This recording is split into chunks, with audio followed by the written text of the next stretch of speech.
Good evening, everyone, and welcome to our Affordable Housing Virtual Town Hall. I'm Supervisor Boddye, and I am joined tonight by and co-hosting this with Supervisor Margaret Franklin from the Woodbridge District. We are being joined tonight by a panel of great guests who will be able to help us talk through this huge issue of affordable housing in Prince William County.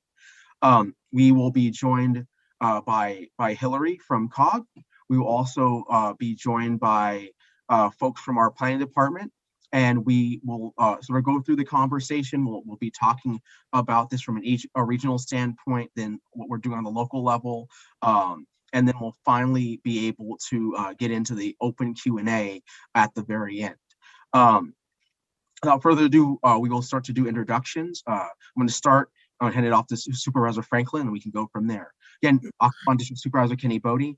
Glad everyone could join us tonight. And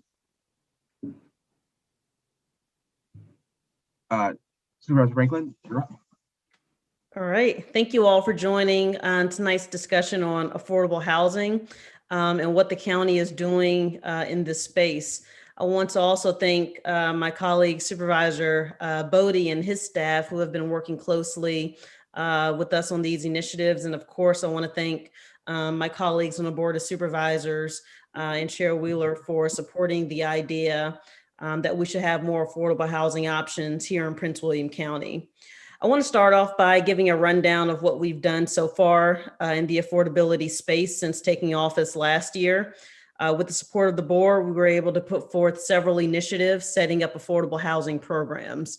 These include directing county staff to better define affordable housing for Prince William residents, creating affordable dwelling units ordinance that is currently in the works, creating a housing trust fund, which is also in the works, creating a housing assistance program, which began last year, approving affordable housing development in North Woodbridge, which received unanimous support from the entire board. And in addition to these initiatives, we've also had discussions with developers about being proactive on affordable housing initiatives instead of just waiting for the county to complete our work on these initiatives. This has resulted in several projects in the Woodbridge district that we're hoping to unveil within the next year up and down the Route 1 corridor that includes some fully and partial affordable units that we hope the community will support. So what does this all mean? This means that you have a board where many of us who are new ran on affordable housing, and now we've arrived at the gate to actually get it done. Although we've already done a lot in this space, it will take the entire board to support affordable housing initiatives throughout the county and not just in certain areas. Now, this doesn't mean that we will never support or approve housing that are not considered in the affordable space, but it does mean that we need diversity in housing. We need low-income housing for those living under the poverty line. We need moderate income housing for young professionals, public safety workers, and teachers. And we need single-family homes and larger homes for those who are expanding their families. We want housing options for everyone, whether you're a low income or a high earner, because we want Prince William to be a place for everyone. So I'm proud of the track record we have so far, and looking forward to tonight's discussion. And with that, I also just want to point out that we have Parag Agrawal, who's now our new planning director. And I think we're going to turn it over to him now. Thank you, Supervisor Franklin. Again, first of all, I would like to thank Supervisor Boddye and Supervisor Franklin for hosting this great town hall. And thank you for inviting us.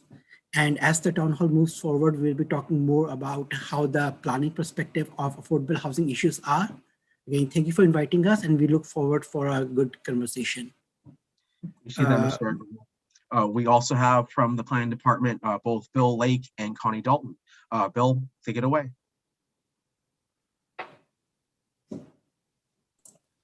I'm sorry, I'm not with the planning department. Right. I work with them. I'm with the housing office. I'm the director of housing. And I brought with me the person that has all the answers that I don't have, and that's Joan Duckett, who's my assistant director.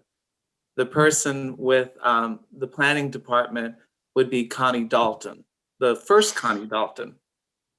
I'll let her take it away. Good evening, everyone. I am Connie Dalton. I work in the planning office in the long range side of the office, and we are really enmeshed and moving forward on our comprehensive plan update, and the housing component is a huge component of it. And we are so looking forward to hearing the comments from the community tonight and sharing with you some background, just some basic data of where we are right now, and some of our thoughts about moving forward. So thank you all for joining us tonight and inviting us to participate. Thank you so much, Connie. And yeah, apologies, Bill, the housing office. I know, sorry about that. That was my mistake. We also have with us, as I said before, Hillary Chapman from the Washington Council of Governments. Hillary, don't mind, you can introduce yourself, and then you can start with your presentation. Absolutely. So again, hello, everyone. My name is Hillary Chapman. I'm here with the Metropolitan Washington Council of Governments. I'm our housing program manager, which means that I work with all of you collectively throughout the region to support regional solutions on housing affordability and homelessness. And I want to say a special thanks to Supervisor Boddye and Supervisor Franklin for the invitation to be with all of you tonight. It's a thrill and an honor. And I'm so pleased to be able to share this stage with the Prince William County staff, Bill Lake and Joan Duckett in particular, with whom I collaborate quite a bit on housing issues, and very pleased to be here with the planning staff as well. So would you like me to go ahead and start sharing my screen? Sure, go for it, Hillary. All right, well, and apologies in advance. If I mess this up, despite how many times we've been doing this over the past year. So what I'm gonna try to do here is. Looks like it's working. I think it's working, okay, can we get it to, there we go. All right, great. Well, I'm gonna skip right ahead. So for those of you who may not be familiar with the Council of Governments, I just wanted to very quickly share that we're an independent nonprofit association. We're the region's planning body. And we bring together leaders from Northern Virginia, the District of Columbia, and suburban Maryland. So this past year, perhaps more than any in recent memory, has highlighted for us the foundational importance of housing. A well-functioning housing market strengthens regional economies.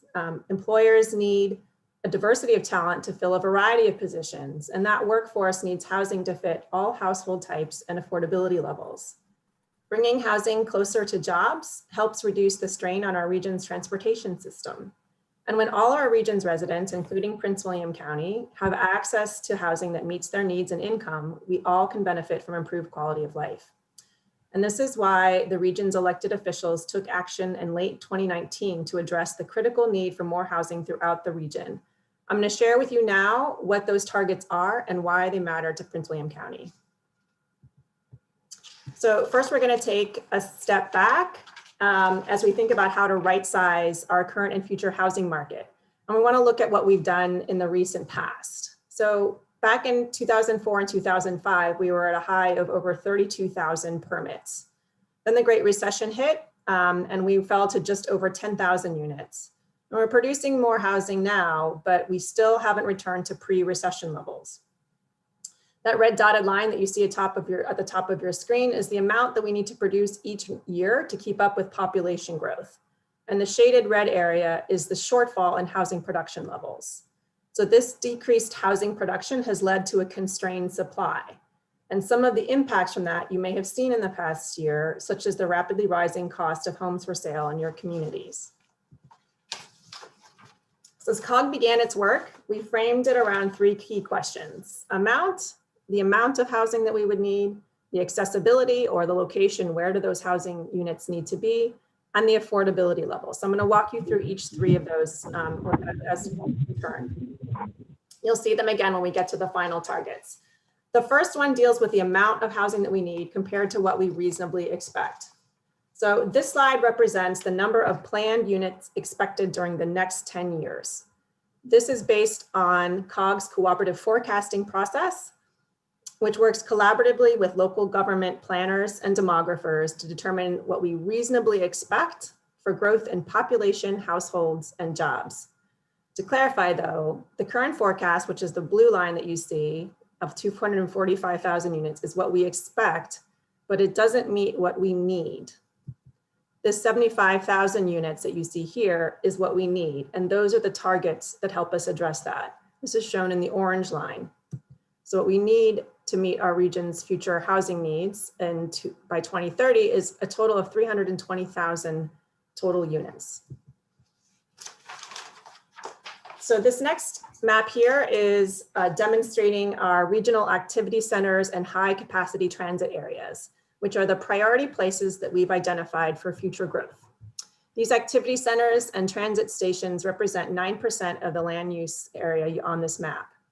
In 2010, COG set an aspirational goal through Region Forward, it's our vision for the region, which stated collectively that we wanted 50% of all future growth to take place in these activity centers. Currently, the region is achieving a 68% rate of growth in those priority places. So nearly a decade later in 2019, we asked if we could set an even higher aspirational goal. And that resulted in our second target of concentrating 75% of all future housing to be located in these priority places where infrastructure already exists with planned growth. For context on our next target, which deals with affordability levels, this shows recent data about how many people are paying too much income on housing. As you can see, those at the lowest income are suffering the greatest challenge, with 84% of all regional households with the least income are facing housing cost burden. This means they are paying more than is considered reasonable. About 30% of their income is the definition that we use for housing. This may mean that they are unable to afford other life necessities such as food, transportation, and healthcare. This is how we landed at our third and final target, which deals with affordability. And it deals with the fact that our current housing stock is not meeting the needs of the residents who are currently here, and what we are producing is skewed toward higher end, more expensive housing products. So here we define low and middle income cost bands as housing that costs $2,500 per month or less. And this third target was informed by the Urban Institute's Regional Housing Framework report and the work of their demographers. Their work uses COG's cooperative forecasting numbers as the baseline, and they came up with recommendations about how much housing the region would need to create at various income levels based on who is here now over the next 10 years. So here are all three of the regional targets based on the three-legged stool that address the amount of additional housing that's needed, where it's needed, and at what price range. The COG Board of Directors voted unanimously to adopt these targets during their September meeting in 2019. Several jurisdictions have used the work we've done in COG's Planning Directors and Housing Directors Committee, as well as a subset of the COG board members to come up with local targets. Examples include the District of Columbia, Montgomery County, together with the cities of Rockville and Tacoma Park in Maryland, and the city of Alexandria in Virginia. Other jurisdictions have existing housing plans they are currently implementing, such as in Fairfax County and Arlington County. Prince William County has an important role to play in creating more housing to meet the needs of the current and future Prince William residents and contributing to our regional goals. So how are we going to get there? These are big goals, and we've established the need for a lot more housing, primarily for low to middle income people in the region. So what can we do to get there? So this slide shares a sample of some of the best practices in the region. And this list is taken in part from Urban Institute's Regional Housing Framework, which expands housing needs beyond just production. So in addition to building more housing overall, we also need to preserve the affordable housing that currently exists. Some of the most impactful tools for preservation are shown here. In the land use and financial tools category, I think you'll hear more, and I'm excited to hear more from county staff about opportunities for Prince William County to test some of the strategies listed here. For example, Montgomery County, Maryland established the nation's first inclusionary zoning program in the 1970s with its moderately priced dwelling unit program, and has been a leader in our region on this strategy. Housing trust funds, and most importantly, having a dedicated source of revenue for the production of lower income housing is a key tool. In our region, the District of Columbia is nationally recognized for its housing production trust fund. And you may have just heard that Amazon and WMATA are partnering on an equitable transit-oriented development fund, and that's an important and exciting development to watch. But as we create more housing, we want to make sure we aren't contributing to gentrification and displacing any current residents. And that's where strategies in the protection category can help. Right now, emergency rental assistance has been a lifeline to many, not only in Prince William County, but throughout the region and nationwide. Last, I want to make sure to mention that COG partnered with several other organizations last year to create a housing playbook for the region. And this is a communications guide, which can support all of us in speaking effectively about why housing matters and how important it is to our communities. And this is available for download on our website. I can send a link to that through the chat. And last, I want to leave you with one more opportunity to weigh in about housing affordability in your county, beyond the exciting opportunity to weigh in about the county's comprehensive plan, because it's important to acknowledge that housing affordability is, of course, also a racial equity issue. And while multifamily housing is a primary driver of supply, it doesn't increase choice. We also need to allow more missing middle type housing in more places to ensure access to opportunity. So 7 jurisdictions, including Prince William County, are currently collaborating with COG on a regional analysis of impediments to fair housing choice or regional housing equity plan. We want to hear from you about what makes your community a great place to live and how we can make it better. So a member of our consultant team will actually be present at the July 15th Racial and Social Justice Commission in Woodbridge if you'd like to learn more about it. The meeting will be taking place in person, but I also hope you'll go to our website, which is listed here on your screen at mwcog.org/fair housing for more information. So thank you for your time and the opportunity to be with you this evening. Thank you, Hillary. And I think next we have Bill Lake. First, I have to unmute, and then I have to ask Jason if he'll put up the slides.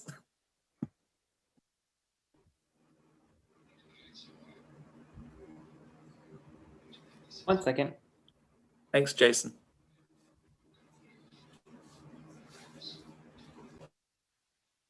While Jason's doing that, I also want to thank the supervisors for asking us to be present this evening, because a lot of times I don't think people know what our office does with regarding affordable housing. So I'm going to be able to talk about some of the programs that we do administer. Next slide. This is just a snapshot, not to waste a lot of time, but you can see on this that most of our, well, almost all of our funding is from federal and from state money. We do receive county general funds of $94,602, and that is money to pay for my salary, because a lot of things I do cannot be covered by the federal funding source. So we have 27 full-time employees to administer about $59 million. Next. With the Community Development Block Grant, our home and our emergency shelter grant funds, people always ask, well, what's the income level? So it's 80% of area median income for the CDBG and our home programs that I'm going to be talking about. So for a family of 4, that income is $82,380, and that was just done effective June of this year. Next slide. The largest activity that we do with our Community Development Block Grant Program is a neighborhood housing rehabilitation program. And because we have a cooperative agreement with both the city and the park, we administer this program for them also. Next. This is a wonderful program. I'm very pleased with the number of people that we've helped. Again, it's 80% of median area median income. It's available to Prince William County and city and park residents. The program is designed to help with health and safety issues. We also do preventive maintenance. There's a 30-year deferred loan for this money. There's no payment on this money until the property is sold, or it's no longer used as principal residence, or if you happen to refinance and take cash out, you have to repay the principal amount only. For energy conservation that we do, which is a lot, that would be things like windows and doors and new heating and cooling systems and things of that nature. Those are done as a grant. Next. So we've provided over $16 million in rehabilitation loans. Next. That's 488 loans that we've provided. 10,008,314 are still active. Our average rehab loan is more than $71,626. So as you can see, we do a lot. Our budget for this year was a little over 2.5 million. The first-time home buyer. This program is from federal home investment partnership funds. Next.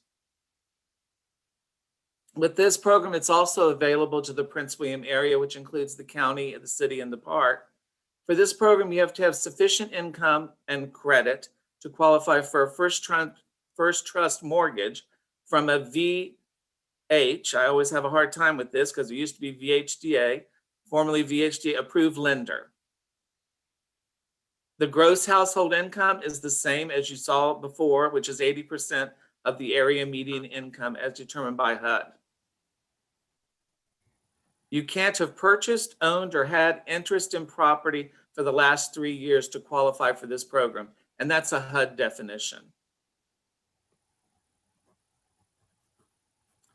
You do have to complete financial counseling and homeownership education seminars that are provided by Cooperative Extension Office. This is not a HUD requirement. This is a requirement that we have.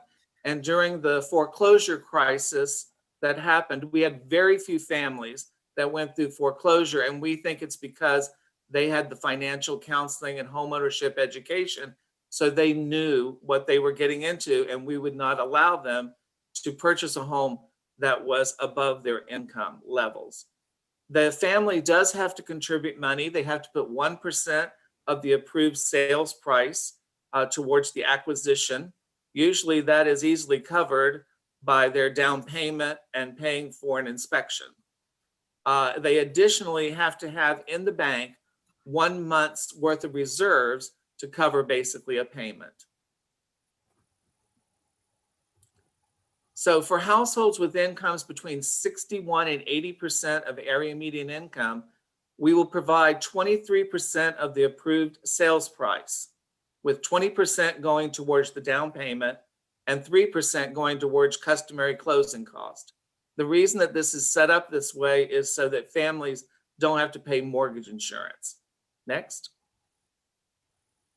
And for households with incomes of 60% or less of area median income, we provide them 33% of the sales price, with 30% going towards down payment and the remaining going towards customary closing cost. With the majority of families that we've been assisting for the last couple of years, most families are falling into this category of incomes of less than 60% of area median income. Next. The assistance that we provide is in the form of an interest-free deferred lien with shared market appreciation. You say, what does that mean? That means basically whenever it's no longer your residence, that what will happen is that we would have to be paid back our share that went into the purchase of the home and any shared market appreciation in the home that happened between the time you purchased it and the time you sold it. There's no interest on this money, and there's no payments for the assistance that has been provided. Next. As I was saying, if you do not maintain this property as your personal residence, if you go to finance and take out cash or any ownership changes before 30 years, that's whenever you would have to pay the money back. If you don't do that and it's been 30 years, then that money is totally forgiven. So far, we've provided 19.9 million in loans, 684 first-time home buyers to date. We have 429 loans that are still active. And our budget is about 2.4 million for this program. Additional side note, we were awarded 3.5 million through Virginia Housing for first trust financing, which means that we can get 1% below market rate for properties purchased in targeted zones, and that's most of the county because it's all those areas that were hit during the foreclosure crisis a number of years ago. So what that means is that a family could afford more home because the interest rate is going to be lower for them. Next.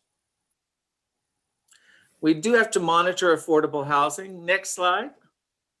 So what our office does is we have provided through competitive funding to a number of nonprofits money to acquire property to be used for affordable housing. And so we have to monitor that property for 30 years. And what that means is every year we have to verify that the residents meet the income qualifications for that property. And then we also inspect the properties to make sure that they are still in compliance with our HUD regulations on what a property has to have in it. So with those, we have 55 properties we manage or oversee for that program. Then also, our office was given the responsibility to monitor properties that were constructed with housing proffers whenever we were doing housing proffers for their affordability period. This is the only rental assistance program that the county has. It's called the Housing Choice Voucher. Some people call it Section 8. Next. You can see on this slide that the income level for this program is a lower income level. 70% of the initial lease up for this program have to be for people that are at 30% of area median income. So for a family of 4, it's like $38,700. But the maximum income that someone can have coming into this program off a waiting list is at 50%, which is in this one, $64,500. Next. So our annual budget is about 36 million, 36.7. Next. So we are the administrative agent. We receive our funds directly from HUD for this program. We serve currently 1,931 households as of 5/1. Our average rental subsidy is $1,254 per household. The waiting list was last opened in 2010, and currently we have 614 people on our waiting list. We are not a public housing authority, we're a public housing agency, and what that means is that we do not own any public housing. So our office does not own housing. The only thing that we have with regarding rental assistance are the housing choice vouchers. Next. So with a voucher, the good thing is you can use it anywhere in the United States, including Guam and Puerto Rico. The families are issued a voucher based upon their applicable bedroom size to locate housing. The voucher is authorized for 60 days with an extension if you can show proof that you've been searching. And families pay between 30 to 40% of their adjusted income towards rent and utilities. The rents have to be comparable to the market. So for instance, a Dale City Salem home may rent for $1,500, but with our program, we could go up to $2,000 maybe. We can't pay $2,000. We have to pay the comparable rent for that area. The property has to also be inspected to make sure that it meets HUD's housing quality standards, and we cannot enter into a lease until the property does pass inspection. Next. So for 2020, we served 4,198 low and moderate income people with the programs that we administer. I think next. This tells you our website, and you can go to our website, or if you want to call us, that phone number you have there, that one you get one of those recordings. If you dial 7531, you'll actually get a person, but don't tell them I gave their number. But you can do that and you won't have to get on that recording to try to figure out what you want. But our website is the place that has all of our programs. That's, I think, all of it. Okay, thank you, Bill. Thank you. And I think lastly, we have Parag Agarwal, who's our new planning director. and he's going to talk a little bit about what the county is doing currently on affordable housing. So Parag, take it away. Thank you. Good evening, everyone. It's always hard to follow Bill Lake because he always talks about millions of dollars of that's going towards housing. Again, I just want to thank Supervisor Franklin and Supervisor Boddye for hosting this great town hall, because as we all know, housing and especially affordable housing issue is a challenge not only for the Prince William County, but also for other communities in the DMV area. I will give you my personal example. My family recently moved to Prince William County from outside the state. We were trying to find a place to live. We basically made an offer on around 10 homes. We were always outbid by around $50,000 more than the asking price, that to all cash offer. And we were finally able to buy a house last week. So I do have firsthand experience of how hard it is to buy a home in the DMV area. Moving on, next slide, please. So in this presentation, you heard from Hillary about the regional issues of housing. You heard from Bill Lake about affordable housing programs. And today I would like to talk to you about planners' perspectives of housing. Because when planners talk about affordable housing, we talk about affordable communities. For us, affordable community is much more than the affordable housing issue. So in my presentation, I will be first talking to you about demographics of our county, because demographics is directly linked with housing issues. Then, as I just mentioned, I will be talking to you more about affordable community. And as Supervisor Franklin mentioned, then I will also be talking to you about some of the next steps which the county and the board is working on towards creating more affordable housing in our Prince William County. Moving on, demographics. As I initially mentioned, Prince William County is one of the most fastest growing communities in the region. Next slide, please. So the total population of the county is approximately 470,000. We have an area of around 340 square miles. The total housing units are around 160,000, which are, I will say, evenly split. Around 54% are single family homes, 25% are townhomes, and 20% are multi-unit family homes. Those of us who know land use of Prince William County, the land use is also very diverse. Around 53% of the county is in the rural area, which is a section of the county in the west and the northern part of the county. The zoning of that rural area is 1 home per 10 acres. And majority of the higher density housing in the higher density communities are established in central and eastern part of the county. Next slide, please. Again, as I initially mentioned, Prince William is one of the fastest growing communities in the region. In 1950, the population of the county was only 22,000. In 2010, we were 402,000. As I mentioned, our current population is around 470,000. And in 2040, the population will touch 570,000.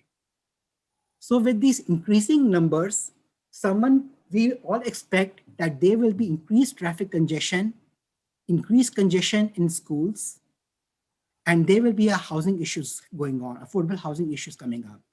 But I will say, and I will argue, if we plan in a proper way, if we basically have a smart growth principles in place, then we can basically make Prince William community as one of the most affordable and one of the best communities to live, not only in the region, but also in the country. It's about planning for growth, so that growth happens by planning, and that growth does not happen by accident. So the County Board of County Supervisors play a significant role in land use planning. And as Supervisor Franklin just mentioned, the Board of County Supervisors' top priority is housing and affordable housing. Moving on. This slide basically compares Prince William demographics with our neighboring communities. I will not read these numbers, but as you can see, Prince William County, the average median income of Prince William County is lower than the average median income of the neighboring communities. We are much younger county.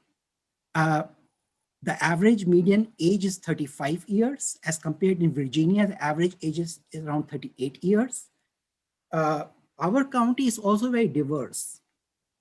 As you can see, we have around 45% of the county's population is white.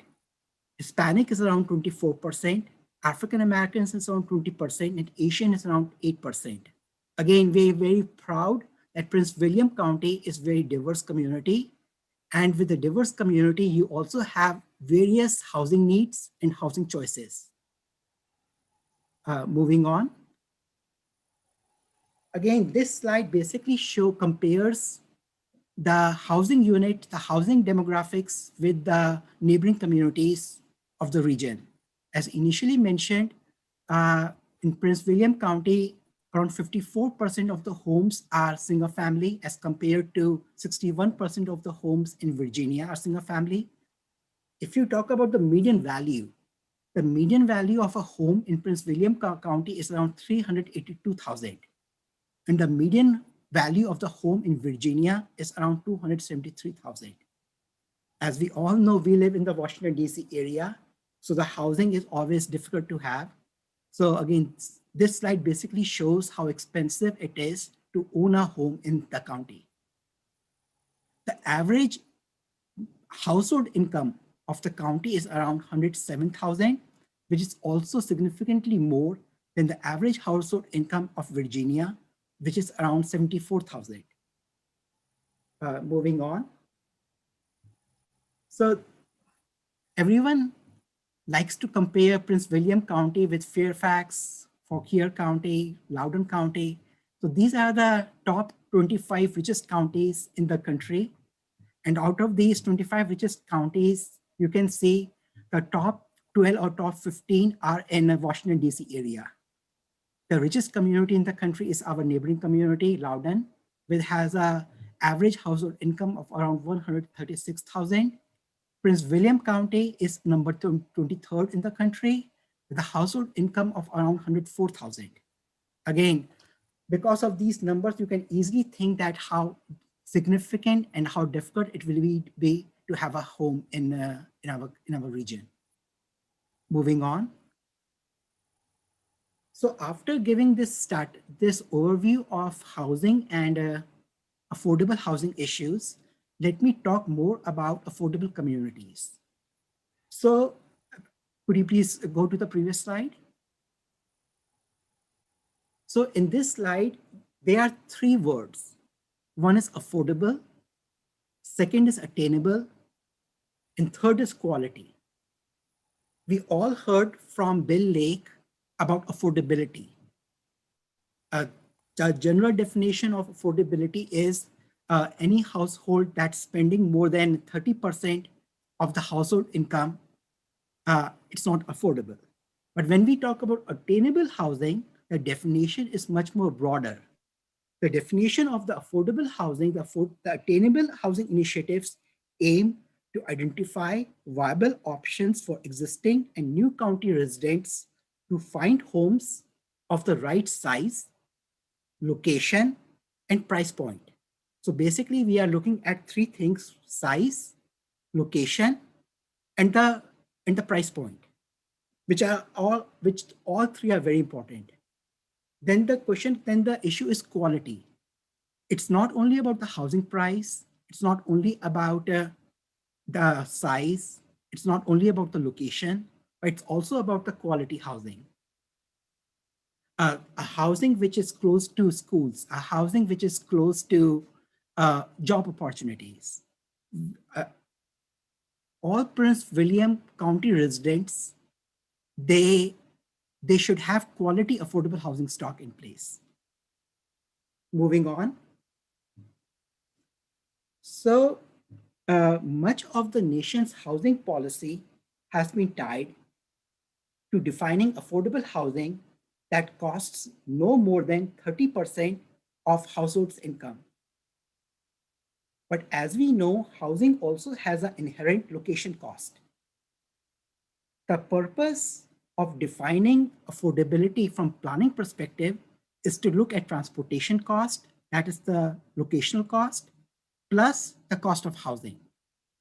The cost of transportation and the cost of housing should not exceed more than 45% of the household income. Because there's no use of providing affordable housing which is not near to the job centers. Affordable housing should always be provided near transportation corridors, near public transit opportunities, where people can have good schools. So that's what quality affordable housing it's all about. Moving on. So these are, I did not realize that Hilary will be giving such a good presentation of the COG plan. So these two slides are about COG planning, the regional planning. What we wanted to show in this slide, although it's a visualized 2045, a long-range transportation plan of the National Capital Region, it's a transportation plan, right? But still, it's talking about quality, bringing jobs and housing closer together. It's talking about improved walk and bike access to transit. So it's more about building a quality, affordable community and not only providing only a single house. It's more about the entire community. The next slide, please. Again, this graph and this slide has already been shown by Hilary. Again, this slide basically shows that the total number of housing which we are lacking in the entire region and what is the share of housing which we have to do in our Prince William County. So the total shortage of housing is around 75,000. And the county's share will be around 10%, which is around 7,500. Moving on. So talking to you about some of the next steps. County has been updating our comprehensive plan, Vision 2040. And in that plan, as I mentioned, affordable housing, it's more about creating affordable communities. So we have to basically look at the entire comprehensive plan. The way we are approaching that affordable housing or housing is not only a single chapter, but housing issues should be interweaved in all the chapters, in all the comprehensive plan issues. Like housing should be part of transportation, housing should be part of environment, housing should also be part of land use. So that is our goal. What we are looking in a comprehensive plan right now, we are talking about affordable and attainable housing. We are talking about social equity. The Board of County Supervisors have given us a number of directives talking about social equity, environmental justice, diversity of housing for all, creating walkable and multimodal communities, bringing jobs and housing together. That's very important. We are trying to make sure that jobs, the way we plan, the job centers and housing, we are trying to create mixed use communities. For the first time, Prince William County Board of Supervisors adopted mixed use zoning districts in the county in March of this year, in which we basically create mixed use communities so that people can walk to their amenities and people can walk to their jobs, kids can walk to the schools. The focus is also on sustainability. For the first time, the County Board of Supervisors, there's a significant line item in the county's budget that talks about sustainability issues in the county. Moving on. Comprehensive plan update on housing challenges. We are talking about housing affordability and racial equity issues. As we just mentioned, housing is getting more expensive every year, which I have my personal experience now, how expensive it is to live in Northern Virginia area. We are talking about racial disparities in income and wealth, meaning that housing affordability problem, it impacts more to the people of color. Moving on. We are also talking about affordable housing production and preservation. We are working on affordable dwelling unit ordinance. Affordable dwelling unit ordinance basically says that a significant percentage of all housing units in a proposed development should be set aside as affordable housing units. When we talk about affordable housing, we also talk about housing displacement, that there should not be any gentrification of low-income people happening as we try to improve our communities. We have to make sure that we have to minimize the involuntary displacement of people of color and vulnerable populations such as low-income households, the elderly population, and the people with various disabilities. Moving on, comprehensive plan housing policies. So again, as we just mentioned, we are trying to create a vibrant, safe, healthy, and sustainable neighborhoods, affordable to persons at all income levels and at different stages of life. It's more about aging in place. If I have lived in the same neighborhood for the entire of my life, and if I want to downsize, I should be able to afford a place in the same neighborhood where I have grown up. It talks about encouraging new context-sensitive development that expands housing types to serve the county diverse population and distinct character. Again, as I mentioned, our county's population is very diverse. With a diverse population, it also needs diverse housing needs. We talk about creating affordable dwelling unit ordinance to establish greater residential options for our community. So we always talk about something called missing middle. When we talk about missing middle, we talk about single family homes. So on one side, you have single family homes. On the other side, you have multifamily homes. So when we say missing middle, it's like townhomes, 2/2 townhomes at appropriate location, which are close to transit corridors. Moving on. So again, comprehensive plan by community design. So as I mentioned, quality is the main thing. It's not only about affordability. It's not only about location. We have to provide quality. We always talk about traditionally centered around architectural forms and character. We always should respect the local culture and local character of the community. And again, I'm very proud to say, like, the focus of this board is on the thoroughfare area, and we are doing so many things to protect and preserve the historic properties of the county. Moving on. So these are some of the, Bill has already given us so much of informational links, but we are working on our comprehensive plan. We had our separate stakeholders forum of housing. These are the various links which you can see on the website that can give the status update of our comprehensive plan. You can sign up for our PWC alerts. We just have our first round of community engagement meetings in which around 1,800 county residents participated. We heard loud and clear that affordable housing is one of the primary issues which the county residents would like us to look at as part of our comprehensive plan. So that's the end of my presentation, and we will be happy to answer any questions. Sure.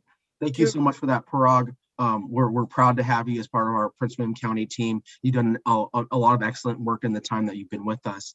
And thank you so much for that presentation.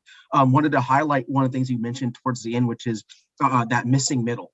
You know, we've done a pretty good job over the years of having our single family detached homes and our townhouse complexes and our multifamily, but we still need to really get at that missing middle, which we know a lot of folks who are, younger families who are trying to, buy their first home out of their first rental, or the aging population where they're trying to downsize, being able to find that sort of middle ground there. Appreciate that, especially in terms of context of, our firefighters, police officers, our nurses, our teachers, all of our first line workforce housing type folks that really need those attainable workforce housing options. That said, we are going to start our Q&A section of our town hall. And these first few questions are actually going to be for predominantly for Hillary, but as always with our panel here, anyone that feels like they can sort of jump in and add some more context and what the county is doing, please feel free to weigh in. So to go back a little bit for Hillary. Supervisor Boddye. Yes.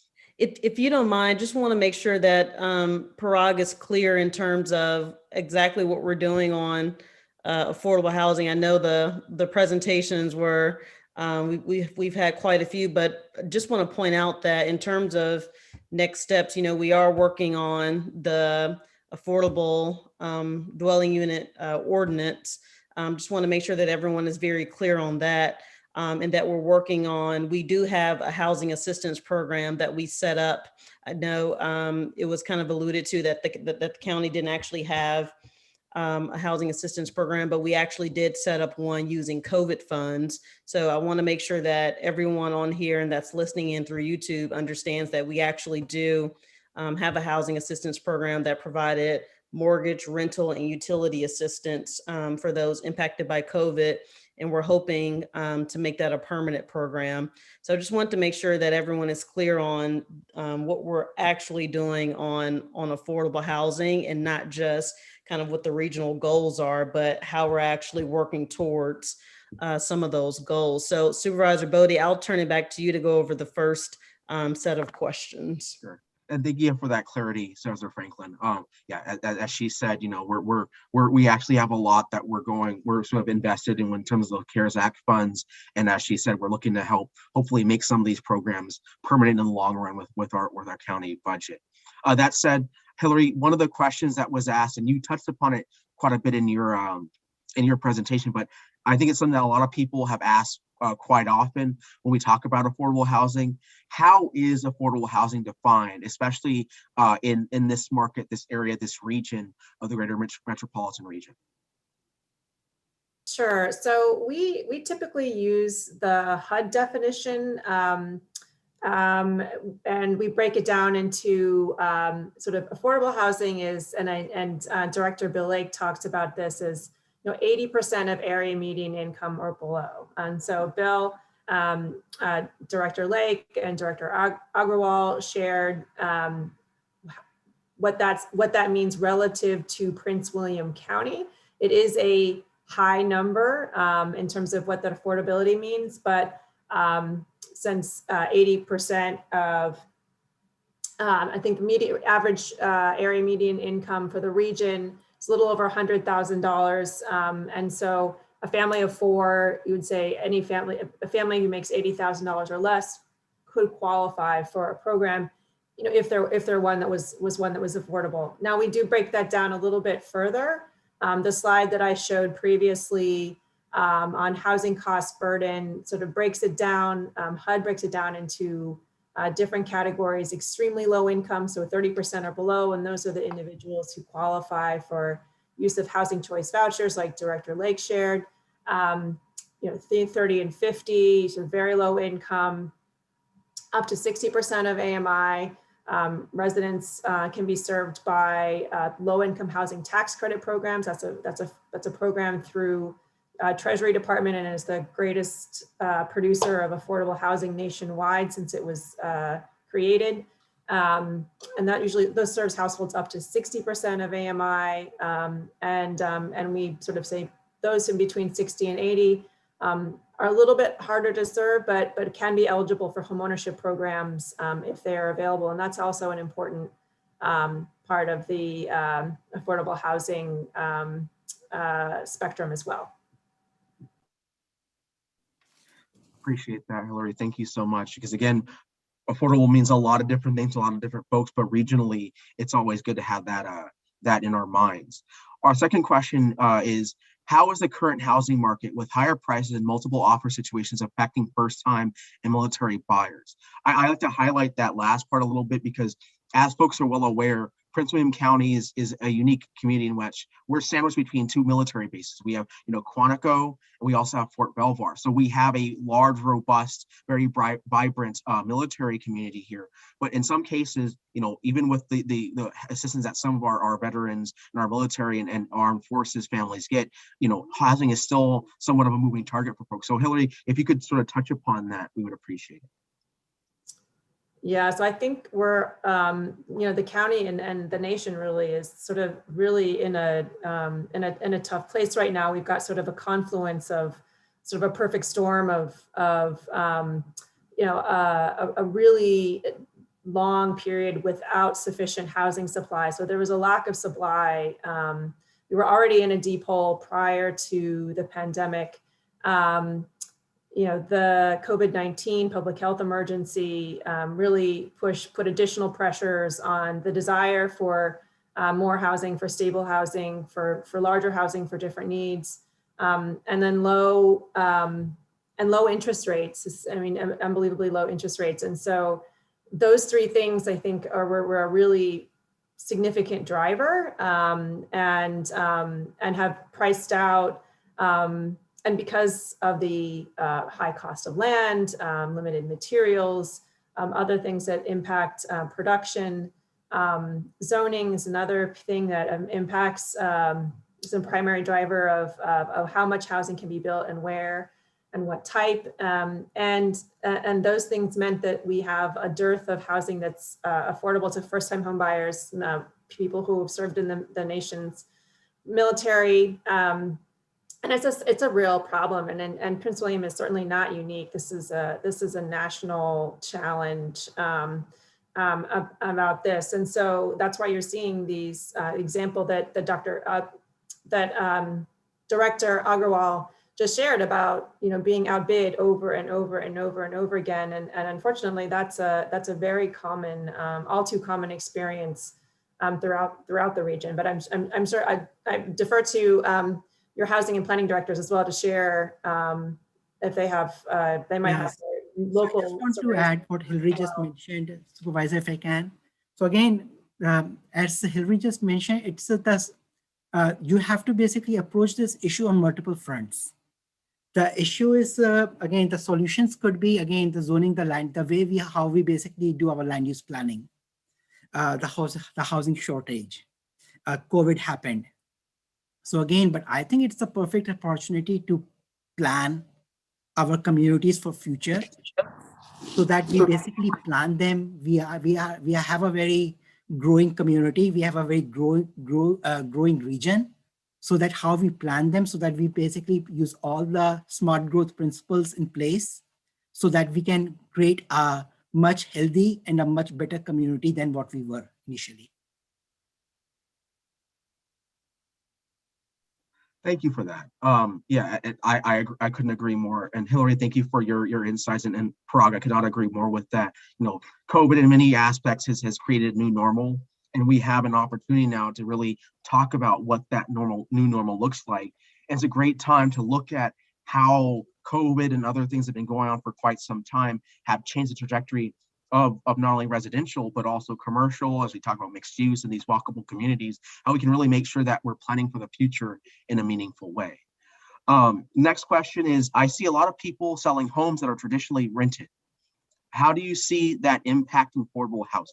And that's not only to Hillary, but that's for the rest of our panel. But again, because of how the home market is right now, we see people actually buying homes and housing that's usually been rented out traditionally, but now that they're being bought. So how does that affect our affordable housing rates? Well, I'm happy to go first and then defer to Directors Lake and Agrawal about this. I think it's a real challenge. It might be ironic to think of home ownership as affordable housing, but in many places throughout our region, it is in fact more affordable to own a home than to rent. There is such a just really deep need for more housing, and particularly for rental housing. And when people decide that they, make a sound economic decision to take advantage of the intense demand right now and sell that home, then that's one less rental unit that's available. So it does contribute to indirectly contribute to a lack of affordability, simply because it again, we're just we have a deep hole in terms of the availability of housing. It's great to be a seller right now, but it is definitely challenging to be someone who's looking to own, or even looking to find affordable rental as well.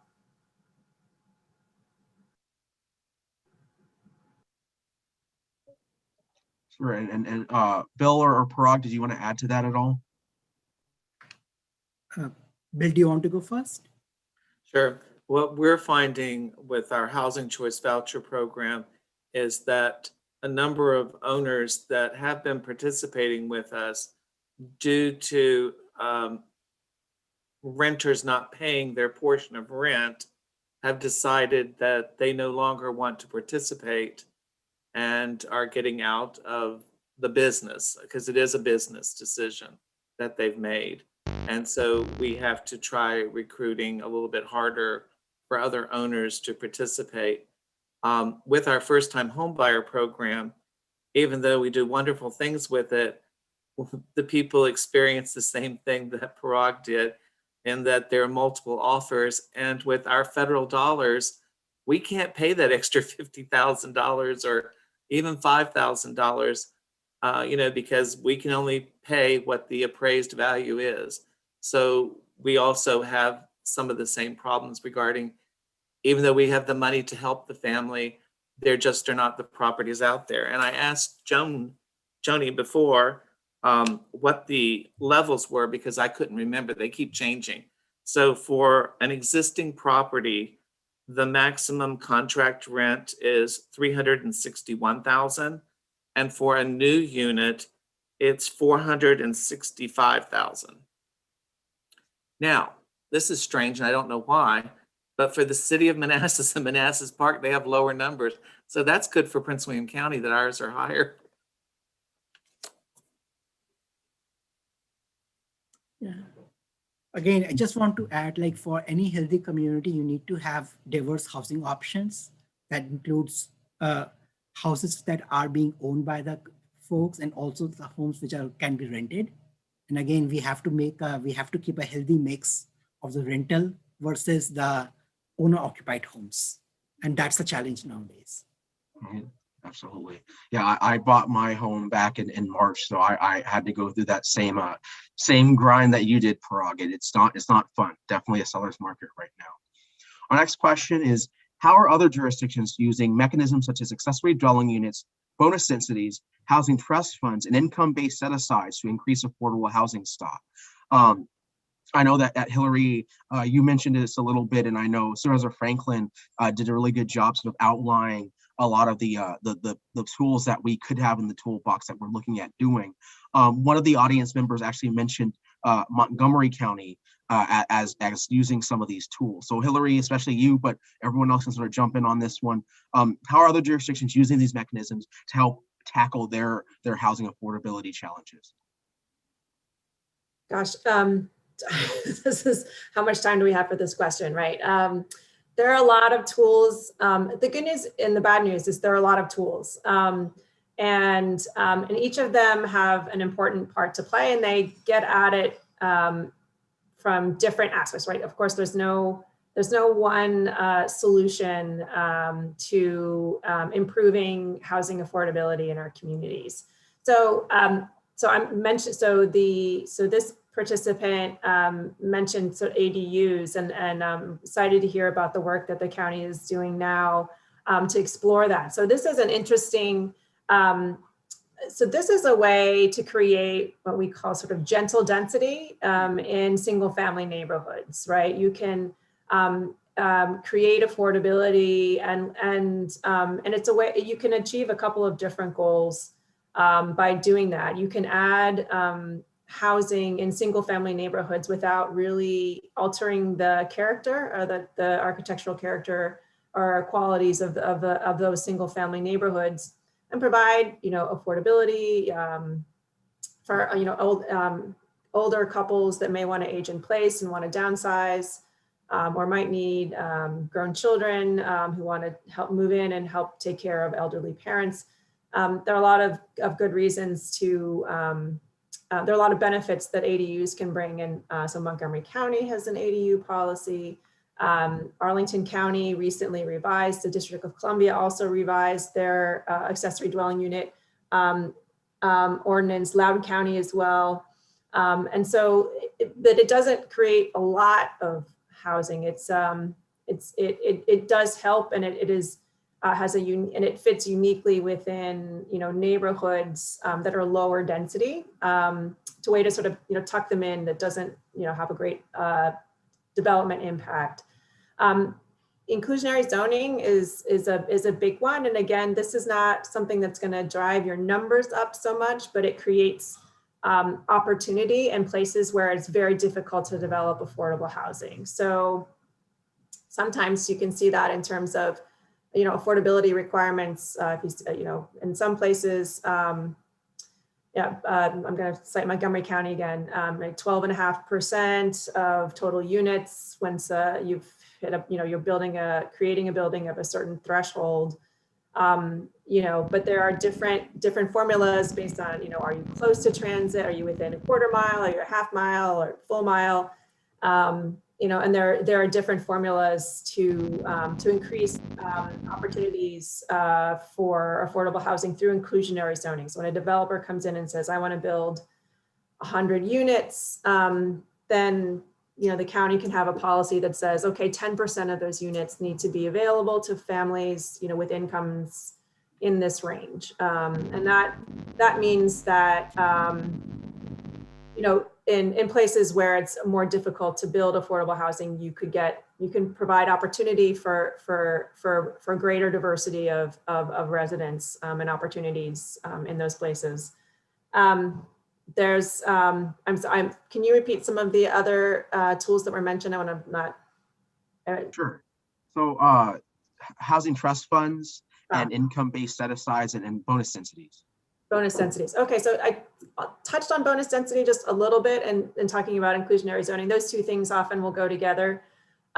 So for example, there are a number of jurisdictions which have bonus density programs. I'll mention Arlington, since I haven't picked on them in a few minutes, for a few minutes. So, and this is an example where, say, a developer wants to build a 10-story building.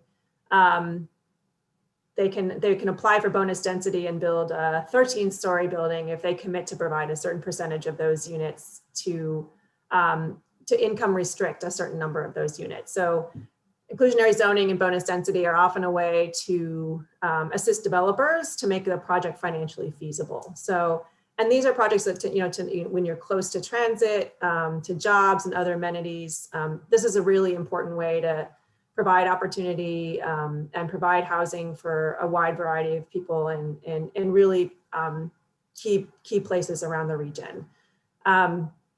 So bonus density, housing trust funds, these are incredibly important and provide a source for developers to be able to produce lower income housing. The market is it's really, really difficult to provide deeply affordable housing without some type of support, financial support from a public source, whether that's the county itself or federal pass-through funds or from the state. You really need those dollars in a predictable way to be able to make sure that you have units that are available for the lowest income households. Housing trust funds are a way to communicate with your development community that there's a commitment to making these units part of your community. And it's predictable. I think that's another key piece. It's not just you have to set it up and you have to fund it. It needs to be predictable, because creating housing is not something that can be done overnight. And most developers have to apply for other sources of funding to make it possible. And so knowing that if you plan a development in year one, that the county will commit to continue to have funds and they can be competitively available, that it's not like you're just handing out taxpayer dollars without making sure they're going to their highest and best use. But that predictability allows the development community to feel comfortable in knowing that if they make the commitment to take on the risk to build this housing, that there will be financial support to make that possible. Because it's very difficult, given the cost of land, labor, and materials, to make some of these projects possible as a general matter. And so housing trust funds are a really important way to be able to do that. And I'm going to jump in here because we have a lot of questions and we want to make sure we can get through a lot of them. But you hit on a couple of things that people have asked about, low income housing and then the housing trust fund. One question we got is Parag, can you talk, and maybe Bill, a little bit more about low income housing programs that we have here in Prince William, or what we can do or plan to do moving forward to that end? I know we're working on some low-income projects in some low-income developments in the Woodbridge district, but curious if you all can talk a little bit more generally about that, and then I'll move on to housing trust fund. Yeah, so Bill, maybe you can talk about the affordable housing programs, and I can talk more about, as Supervisor Franklin mentioned, currently the county is updating our affordable housing policies as part of the comprehensive plan. We are also working on the affordable dwelling unit ordinance.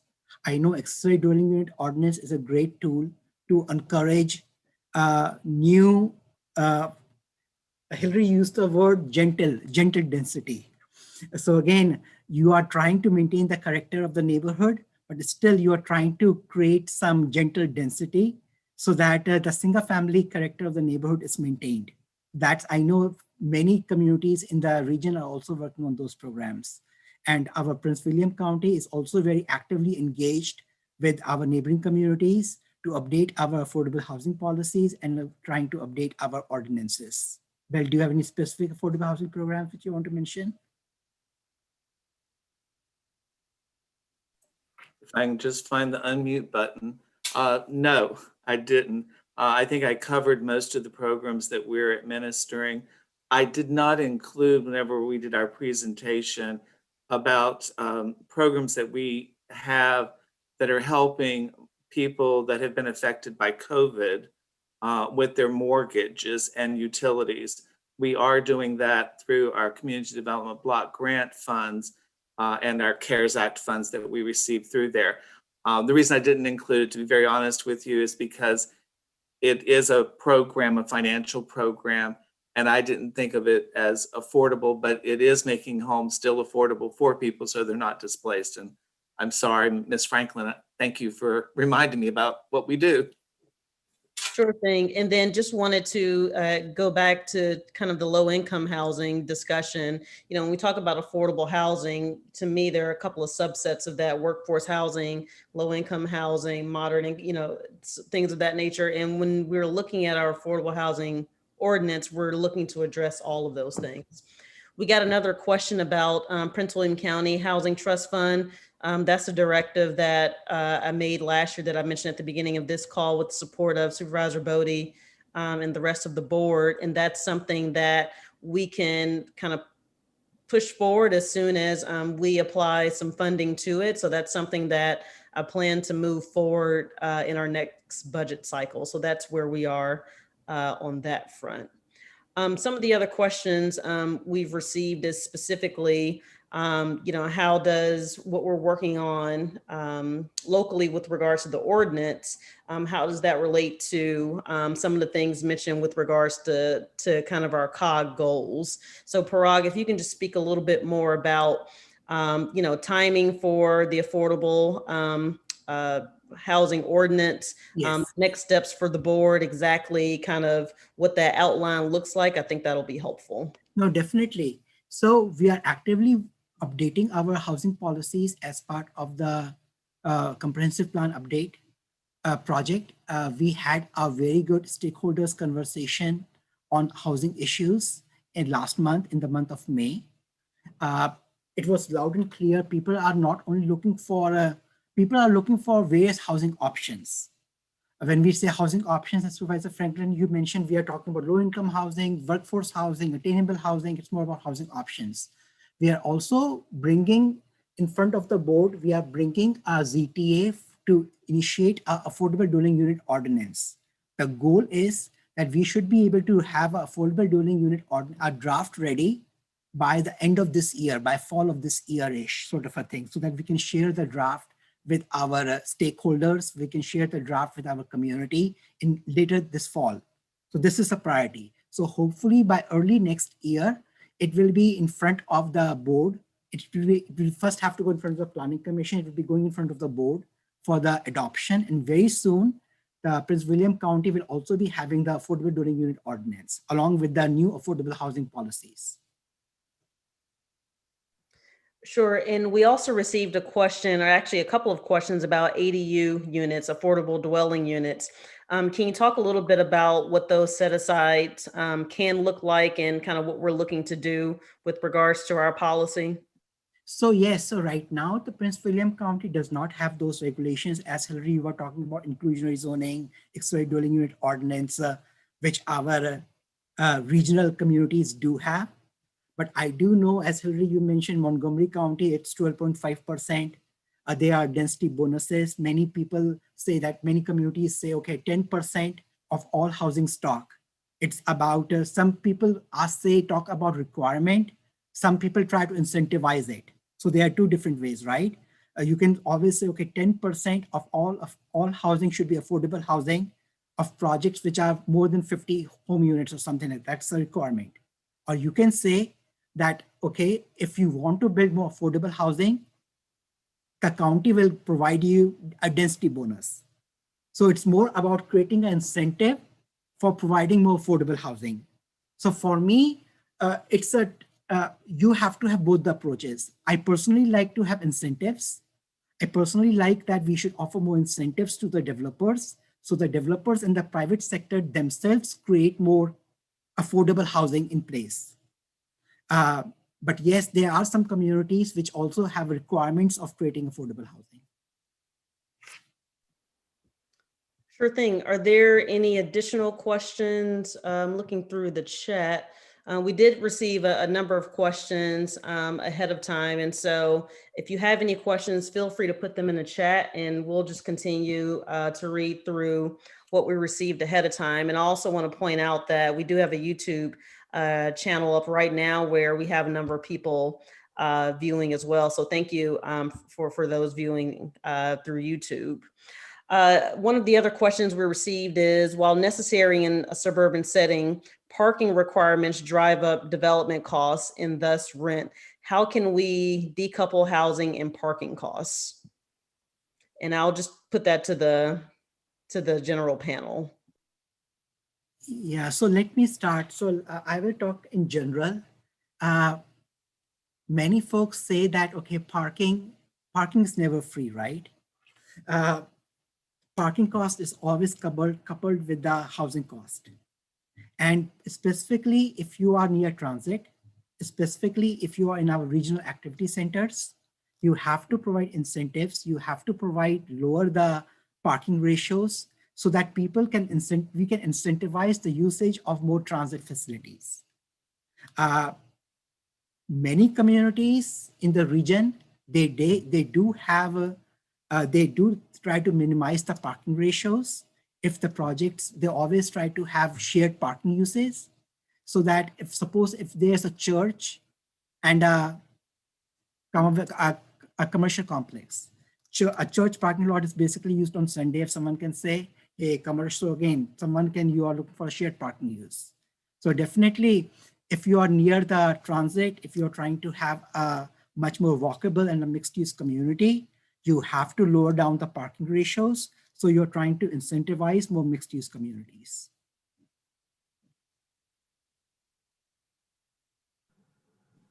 Supervisor Boddye? Yep, appreciate that. Yeah, so I'm going to go back to some of the questions that we had in advance, because I think some of them are really key. And I know that, Bill, you in particular talked a lot about the voucher program, also known as Section 8 housing. One thing that a lot of folks have been expressing concern about in the community, and this is a question we got pointedly from the audience in advance, is folks noted that the voucher program has been on a wait list since 2010. What can be done locally to improve this? There isn't much that the county can do, to be very honest with you, because these are federal funds and the program is a federally funded program. So unless the county wanted to develop their own rental assistance program, if the county wanted to go that route, then the families, if they wanted to, they could say that the 612 families on our waiting list would have first priority.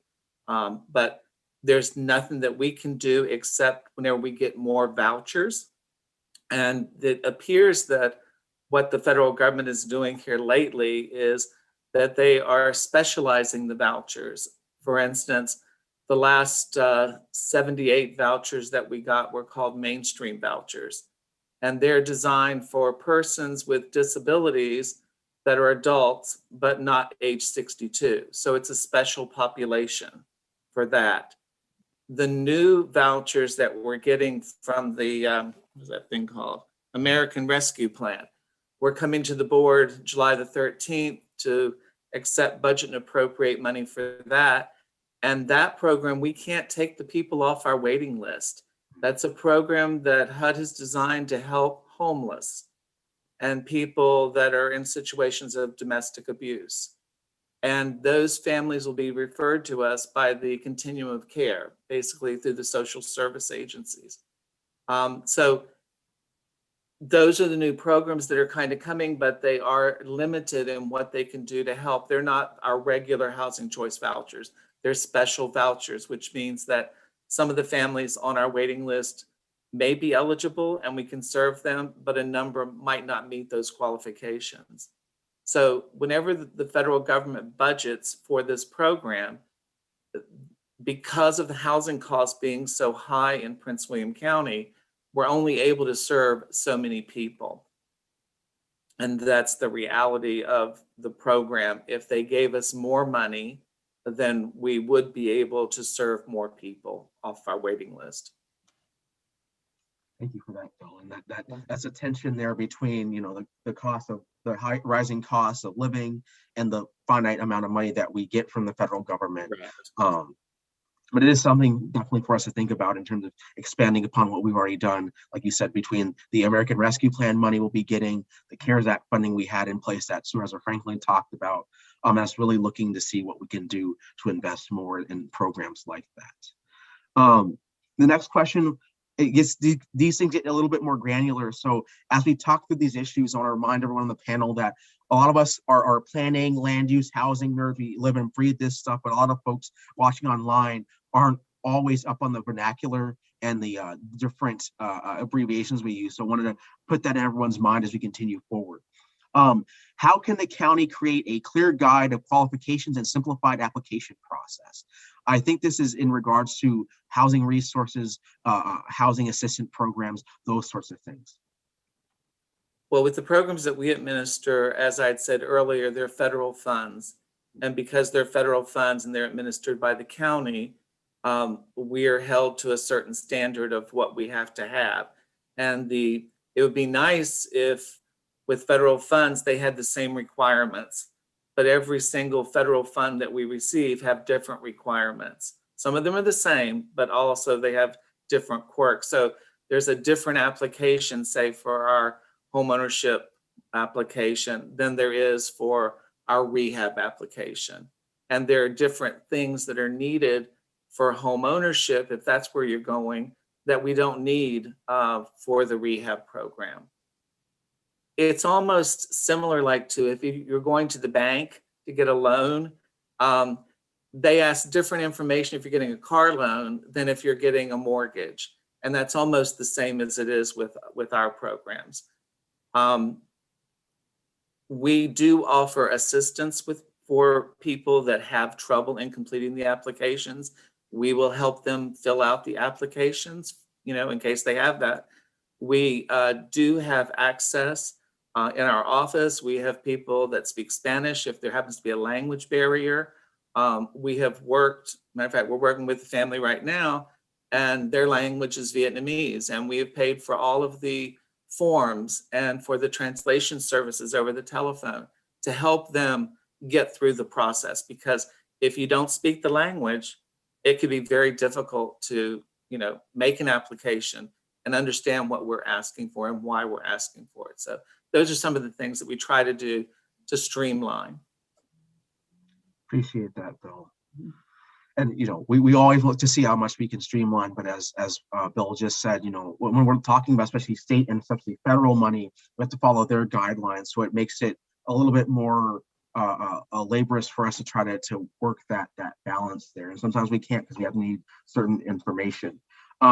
This next question, before I hand it off to Supervisor Franklin again, is sort of a hard-hitting question. I want to sort of hear from the entire panel on this one. And this gets to the heart of the issue. We've talked about the human costs of this. We've talked about the opportunities, but what is the economic cost of us doing nothing? Because as was said before, we have a lot of tools in the toolbox that we currently have not implemented yet, and we're in developing. We have stuff that we've used COVID funds for, but aren't permanent. But if we sit and we let the status quo go back to the way it was before, what is the economic cost of us doing nothing to address housing affordability, not only in Prince William County, but the region? So I can start by saying, I see housing, affordable housing is also economic development issue. Jobs wants to relocate in a location, in a community where there are multiple housing options, where the employees can buy a home to live, where they can access good schools. So it's not only about affordable housing, it's also about economic development, whether you are having a number of various types of housing options available in your community, and the future employers wants to relocate in a community that offers a number of housing options. That includes affordable housing. All right. And we're hitting up on 8:30, but it seems like we're having a great time. So we'll just get through some more questions and see how it goes. One of the questions we did receive was about county-owned land and using that for purposes of achieving affordable housing. Parag, I know you and I have talked about what we can do in terms of low-income housing with some county-owned property. But if you can just explain a little bit of how that works, is that a possibility? Just kind of explain to people what's possible with that. No, definitely it's a possibility. And as you mentioned, Supervisor, it's one of the priorities of the board.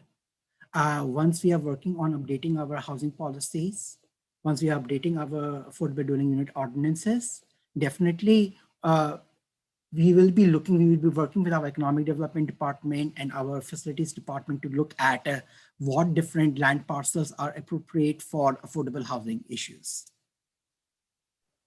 That's great. And then we did have a couple of questions relating to developers playing a role in affordable housing versus nonprofits. And how do you strike a fair balance between the two? We know there are a lot of nonprofits that have the ability to do affordable housing or to fund affordable housing, but obviously you have developers that are building these communities. So can you talk about the relationship between the two and how we can get them all involved in achieving affordable housing goals? I will say, and Bill, I would like to get your views also. I think housing and affordable housing issue is so big, it's so challenging that everyone will have to play a role in it. There is a role for private market, private developers. As I initially mentioned, we always try to incentivize so that they can build more affordable housing. What incentives we can offer? Can we expedite their development review process? Can we offer them more densities? So if you're near transit opportunities, and if you want to build more affordable housing, maybe we can process their applications within, I'm making this up, within 6 months, within 4 months. And definitely there's also a big role of nonprofit groups, because not everyone private, no matter how low the cost is, but still there will be a market where the lowest of the lowest folks who cannot afford any suitable housing will be able to afford to buy those homes. Bill, do you want to add something? I think we've said this before, but it takes many different sources to do this type of housing, especially the housing that my office works with, and that are people that are at 30% or below. That's the income level that our largest funder works with to try to have affordable rentals. The idea, Ms. Franklin, that you talked about the county owning land that they might be able to use, I know Hillary can talk about this. They do that all the time in Northern Virginia, in Alexandria and Arlington. And that brings down the cost of housing because the land was given to them for like $1 or something. And then they go and they do tax credits, and then they get money from the county, and they get home money, or they get community development block grant. They have money from all different sources because one funding source can't do it. That's what Hillary was talking about, you know, applying all those different strategies to get those affordable housing. Sure, and I'll also just point out that for developers, there are a number of federal programs that allow them to do affordable housing and economic development, including the low-income housing tax credit. I think we've all heard about opportunity zones. And so there are things available for developers. And so just making sure that nonprofits have some of the same opportunities, even if on a local level. One of the other questions we received was about, as new zoning applications are submitted to PWC by developers, will there be specific requirements for affordable housing to be part of the zoning approval? If so, what would those requirements look like? I don't think that we've looked into that yet. I think the first step is getting this ordinance passed to create an affordable housing program. And then I think once the parameters are set for the program, we can look to see how we want to interact with developers to make sure that they are helping us reach our affordable housing goals. So I think that that's something yet to be seen. One of the other questions we received was, is there a way we can make it more appealing to homeowners to rent to Section 8? And I'm not sure I understand that question, but I'll turn it to Bill or Hillary or Parag to maybe answer. Well, the main thing that we have is that the majority of their rent that they receive is paid for by our office. So they have that guarantee with the Housing Choice Voucher Program that they do not have with a regular tenant that they may be selecting. And it appears, for right now at least, that that's what a lot of the owners are looking for. You know, they're looking for their property to be kept up through our inspections, and they're looking to make sure that they can count on the rent coming in every single month. So, like I said, we're having some owners leave, but as they're leaving, we're having some owners come back to replace it. So we aren't having a problem finding owners to participate at this time. I will tell you that whenever I first started working this program 20 some years ago, we only had one community that we could get landlords in. And that was the way that it was.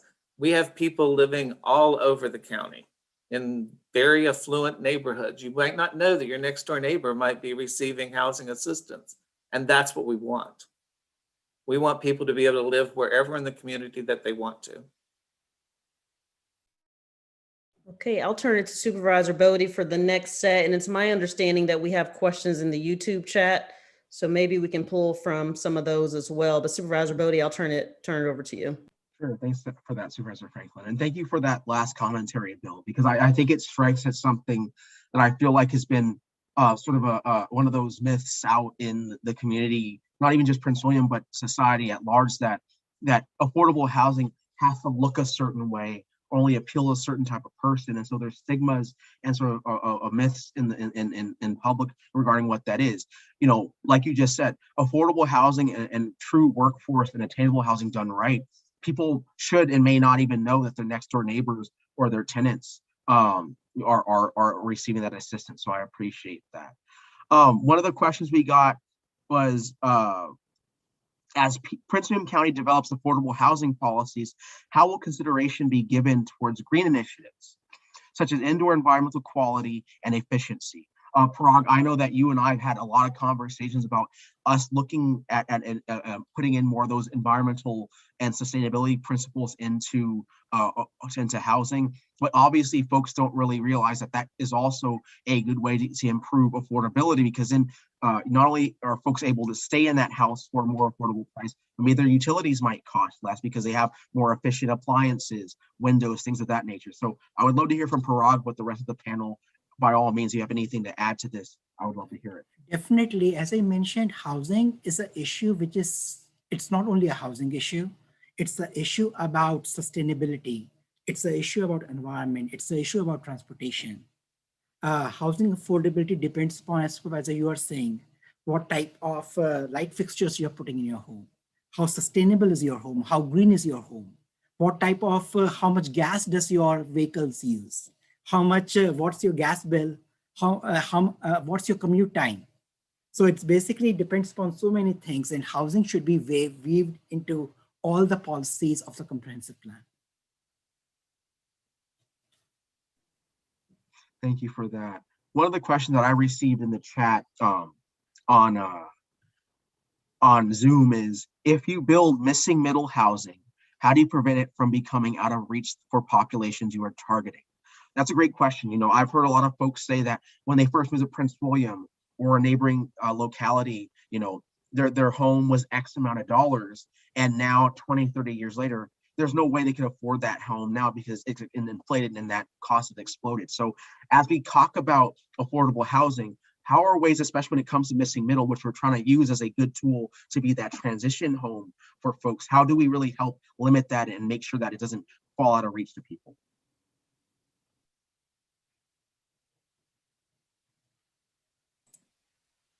The only thing I know about that is that because of ADUs and things of that nature, you can design the ADU so that the county has the first right of refusal for the property whenever it's sold, which means basically the county would own the property again.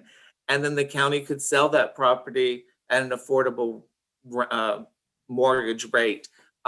Hillary knows all about that stuff because she works with that. I don't work with ADUs except to enforce whatever it says it's supposed to be from the old ones, but I'm sure Hillary and Parag can address that. Well, I think, Bill, you raised a great point, but I'm actually going to slightly deviate and go back to a question that came up earlier, and both of you made great points about what's the cost of not doing anything. Mm-hmm. Because the way you keep housing attainable is that you keep producing it and providing opportunities for more places for the population that's growing and coming, as you provide opportunities for places for them to live. And so one of the slides that I didn't show is actually a chart about how many people are occupying housing that is, they could afford to live in some place that costs more, but they aren't moving because they can't afford to get to that next place. And so what that does is it just pushes the need for more affordable housing further and further down because there's not this natural movement. So I think part of the answer here is ensuring not just that you have ADUs, but that you have more housing at all price points. So someone who's ready to move up from that, that starter family townhome into a larger single family detached units, if they don't have some place that they can afford to move into, they're going to stay in that middle, that sort of middle band sort of housing and price point place, and there's no opportunity for others to be able to move in. So I just wanted to make the point. It's important to make sure you're providing a spectrum of housing needs, and even really expensive housing has an important role to play so that other people who need that lower cost housing can move into those opportunities. Great answer. It's basically housing supply and housing options. And you need to have enough supply and you need to have enough options. I appreciate that. As you all very, very well said, there's a wide variety of tools in this toolbox. There's not one silver bullet, and that housing stock is a core component of that. The next question is another one that sort of has one of those ideas that Prague, you've said a lot about, where it's not just housing, it's a sort of a hub and spokes question. It starts, there is a critical intersection between the lack of affordable housing and inequality in the criminal justice system. This lack is often a significant impediment to reducing recidivism and helping people move beyond the justice system, their justice system involvement. How can we address this?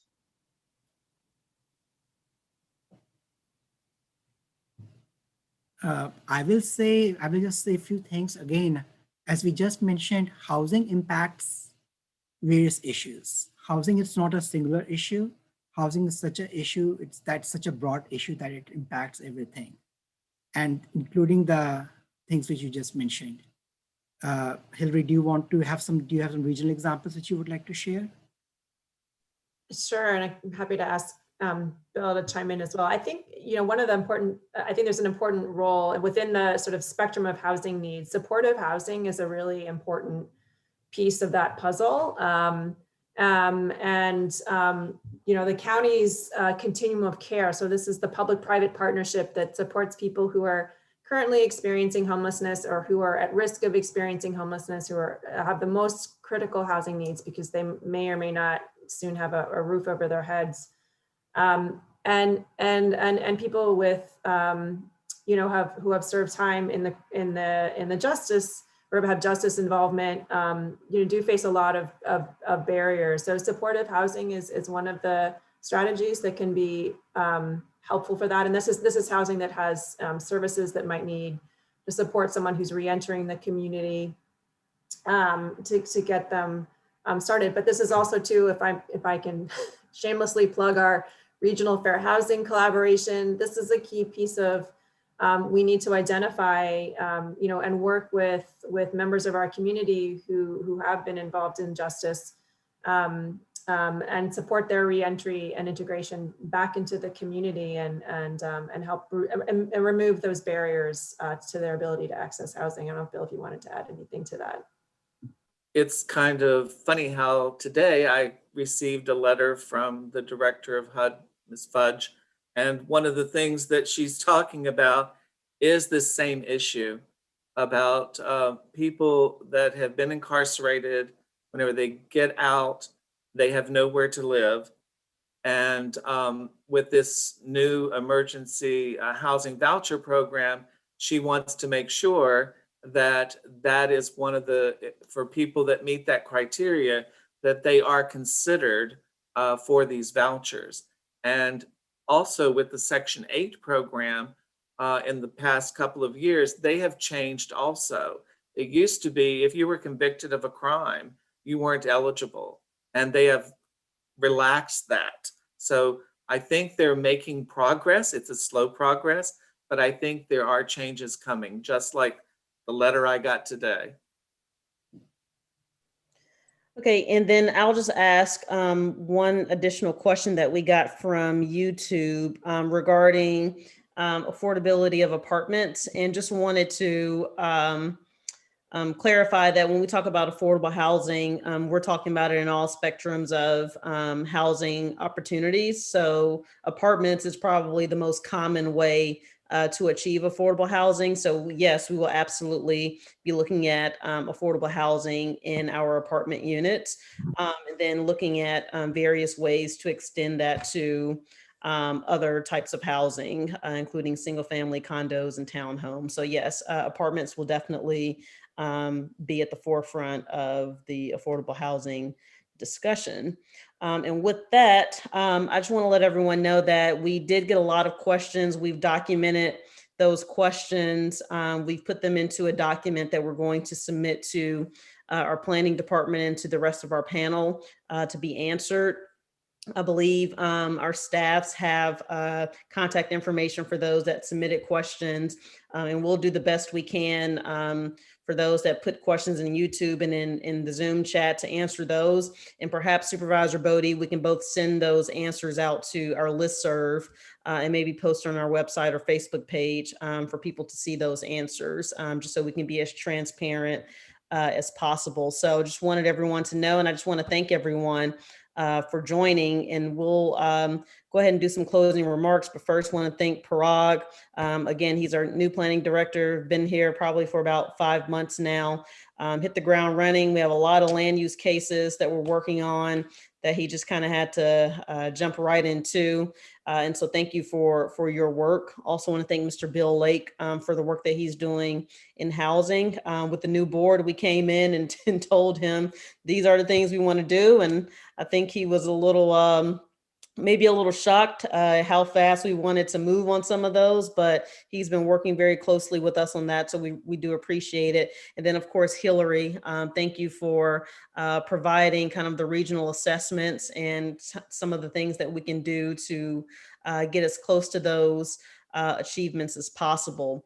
Prince William County, you know, we have not done affordable housing before. This is very new. In a sense, we are behind some of the jurisdictions that are next to us, Loudoun County, Fairfax. So we do have a lot of work to do and a lot of catching up. But again, myself and Supervisor Boddye have been very active on this issue, and with the help of our board, we do intend to push these items forward. So with that, Supervisor Boddye, I'll turn it over to you. And then I'll just make some final comments, just reiterating some of the work that we're doing already in the affordable housing space. No, I appreciate that, Supervisor Franklin. And as we sort of wrap up on our last few minutes here, I want to thank everyone for their participation. We had a lot of good engagement, both before, during this town hall. We also got a lot of comments that weren't really questions. They were just comments and feedback that they wanted to provide to folks on this panel and to us as supervisors. As Supervisor Franklin said, our staff is compiling this. And as we sort of start to go around the horn, I'm going to actually give our panelists, Parag, Bill, and Hillary a chance to give their closing remarks. But as you think about your closing remarks and speak through it, there's a question I want to put out there, which is something a lot of folks asked about in various ways, and how we can use affordable housing not as a way to help people, not only as a way to help keep people in their homes at an affordable rate, but also build wealth. So how can we include the potential to help generate wealth, paths to home ownership, condo ownership, and to grow people's their lifestyle and their well-being as they move forward in these affordable housing options that we're trying to provide to them. Yeah, and just to end, I just want to reiterate what we're already working on, because I know we started and there were some people still coming into the Zoom. So just to be clear, last year this board directed county staff to better define affordable housing for Prince William County residents. We're in the process of creating an affordable dwelling unit ordinance that Parag talked about. And so that should be coming within the next month or so for us to review. We're creating, or in the process of looking to create, a housing trust fund, which will need funding attached to actually support affordable housing goals. We're hoping to address that in the next budget cycle. We're looking at creating, we've already created a housing assistance program with COVID funds, looking to make that a permanent program. And we're looking at doing some affordable housing units throughout the county. We've already approved an affordable housing development in the Woodbridge district that was approved unanimously by the board. So we are already doing some things to help achieve those affordable housing goals, the entire board. And so it's very important that people know that we're not just talking about we want to do it, we've already started moving this train towards that. So I want to thank everyone for joining. If you have any questions, you can feel free to reach out to myself or Supervisor Boddye. And we really appreciate you all's interest in this topic. So thank you and have a good evening.